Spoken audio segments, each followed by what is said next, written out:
Welcome back to my channel. I'm Madison, and today we are going to do the Get to Know My Taste tag.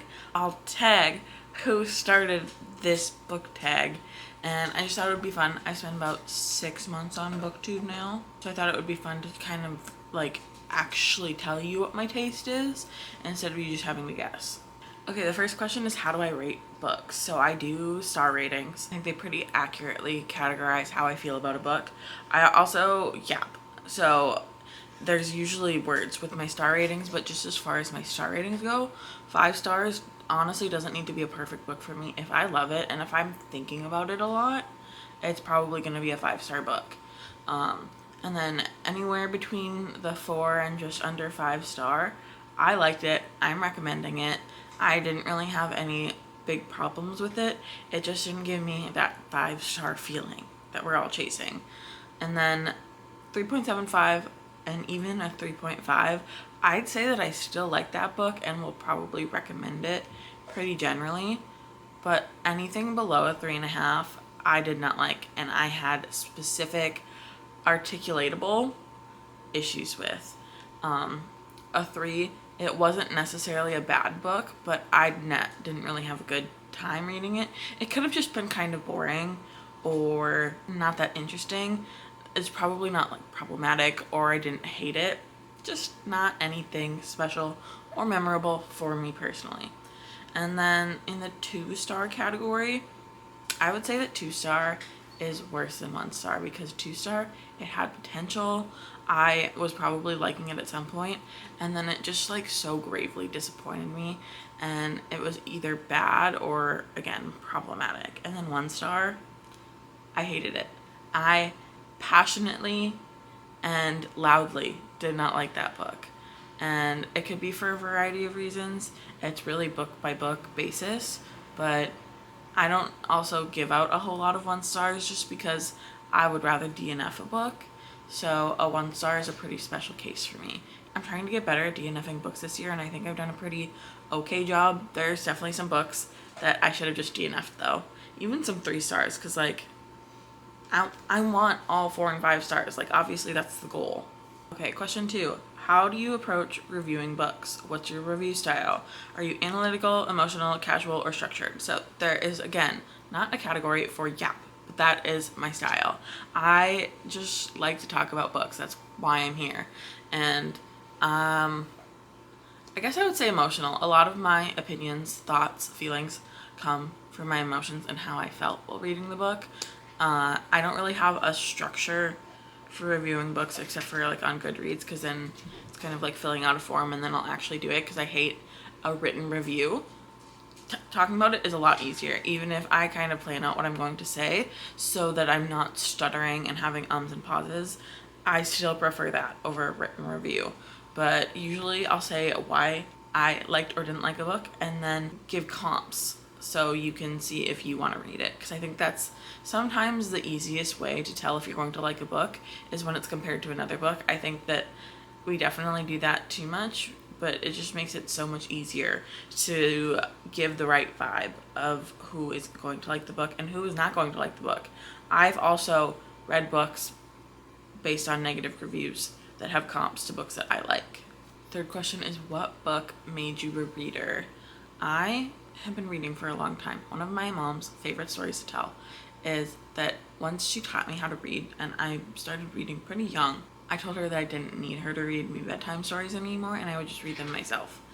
And obviously that hurt her feelings. It would hurt my feelings too. I don't remember like some of the first books that I was reading. Probably the Magic Treehouse books it's like the first series, I guess, that I remember just being obsessed with, but that was when I was a lot littler, obviously. Maybe they hold up today still. Maybe I should try for a reread. And then Animorphs were a big one in elementary school that I enjoyed. Obviously Percy Jackson was a huge one for me. And then I grew up in that like prime dystopian era, so it was like Divergent, Hunger Games, Maximum Ride, all of that kind of stuff. That was my jam. And those are kind of the books I would say that like raised me, and they're still the books that I can like kind of remember the plots of and still think about. Do I prefer character or plot driven stories? So I don't think that I can like identify what is a plot driven story and what is a character driven story, but I think it's character driven stories. I am generally much more invested in character development than I necessarily am in the plot, unless the plot's too slow. So I really don't know how to answer this question, because I don't think that I can identify books that are more plot driven or more character driven. What's one book that you love even if other people don't like it, like you love it so much for everybody else? I think I have a few books that I feel like are associated with me, at least among my friends. One of them is The Horror by David Sodergren. I love this book. I think that the grief horror is so good. We don't always get an older protagonist like this, and it's just so emotional. I love it so much, and it's also disgusting.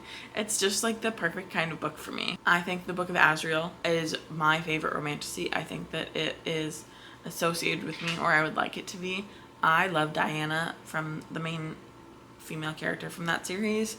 It's just a perfect book to me. And then maybe Foundry Side would probably be my third. I know it said one, but I can't choose. Foundry Side has the best magic system I've ever read. It's so cool.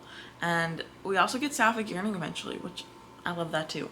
So I think those are probably the books that I would love regardless. What's in my trash pocket? What books, tropes, or themes do I love even though I know they're bad? I think I have a lot of Omegaverse on my Kindle that I am not like shouting from the rooftops about. I think I have pretty good taste in tropes though. I do love like the classic ones, like An Arranged Marriage, where he yells about her being his wife. I love that. I don't think that's a trash trope though. I don't know what trash tropes there are. I think I have good taste in them.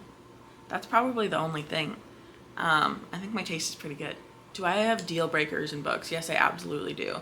I hate a surprise pregnancy. I hate a miscommunication trope. Miscommunication might not be like a deal breaker necessarily, but I don't like it. It's more of like the problematic things that really get me to stop reading a book, like gratuitous essay that is just not well written or there for a good reason, stuff like that. But I will, or if it's boring, I'll stop reading it. But that's kind of it. Nothing like quirky, I guess. Actually, a couple things now that I'm thinking of them. I hate plot armor. Figure out a better way to get the plot from A to B than plot armor.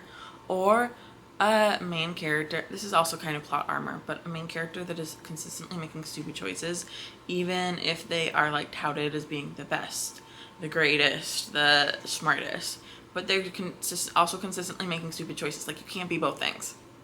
That really bugs me. What's a strong opinion you have about a book released within the last year? I think that The Bewitching by Sylvia Marina Garcia is not that good, and I know people have been liking it. A book that is released in the last year that I've loved, I think The Jasad Crown is an underhyped romantasy duology, and more people need to read it. It's so good. It's so good. And I just don't think it's getting the recognition it deserves. What do you look for in writing? I need the characters to yearn for each other. I love yearning. I am not necessarily super impressed by like purple prose or anything like that. I don't love it when the writing is too simple either, but I honestly prefer that over it being too like overwritten or poetically written. I can appreciate a nice piece of writing, but it just sometimes gets in the way of a plot for me. How do you decide what to read next? So right now, my NetGalley shelf has me by the throat. I am really trying to get that in a place that is not absolutely obscene. And then it will be off of my physical TBR. Again, I have not necessarily been sticking to this, but I've been trying. So I have been reading a lot of new releases this year because I keep requesting them on NetGalley. And my physical TBR is suffering hugely because of this. But I also have my TBR game that I play every month. I think that's really fun. I've been having a great time with that. It was really fun to make it and play it. I think it's fun to watch too. They're definitely the videos that do the best for me. I usually have books in mind that I'm going to pull already for that month. And sometimes it's an author that's coming into town and I want to read their books before I have them signed. Or I want to try and binge a series that I've been having FOMO about. or sometimes people will ask me to buddy read, or I'll ask other people to buddy read, and then it keeps me consistent for at least one book. There's a lot of different factors that go into deciding what I read, but I think once my NetGalley shelf is normal, I'll be able to have a little more fun choosing my books. Where do you get inspiration for your booktube content? So I am going to tell you the booktubers that I like. I think that I can't necessarily put in enough time in my booktube content to make it like fun or even like good. I'm just doing my best, and I think that it's okay. I like yapping for a long amount of time, so that part's good. But Books and Lala is a huge one. Jan Agaton, I love watching her vlogs. Some booktubers, I will just watch their like sit down videos and not their vlogs. I think Jane Agaton makes a great vlog. Books with Lexi is always reading books that I haven't heard of, and I love that. Sid Bookworm, I've also been really enjoying her like lifestyle vlogs that she's been doing. Those are great. And those are the big ones that I think of when I think of appreciating the art of the content. If you could make any book go viral right now, what book would it be? I don't think that I get a lot of my book recommendations, like most of them, on the internet. I think most of the books that I do read are viral, or maybe they're just viral to me. Again, I think that this should be like as popular as all the great romantices out there. I think that this is so good, so underrated. And The Yearning is there. We know that I love it. More people need to read this. I'm also quite literally always talking about The Horror, but I think that one, I could see it getting traditionally published if that's what David Sodergren wants to do. I think it's great. Booktubers with similar reading tastes as you. Wicked Reading, Sarah, I think that we have really similar tastes. Jan Agaton, again, I think that we read a lot of the same books but maybe have the opposite opinions. MJ Reads, I think that we read a lot of the same books. I've gotten a lot of good like horror recommendations from Kayla, but we very consistently disagree on fantasy. And I think Sid Bookworm and I, for like high fantasy, we typically agree. She reads a lot more like cozy stuff and literary stuff than I do, but I don't know, there's not like a one-to-one person that I found yet on BookTube where I feel like we're the same kind of genre blend. That's the end of the book tag. I don't really have any other questions I think that I want to add to it. I think I pretty accurately described my vibes. Thank you for watching. Thank you for being here. Let me know if your vibes are similar. Leave me a book recommendation if you think you've accurately clocked my vibe, and if not, leave me a book emoji, and I will see you in the next one. Bye.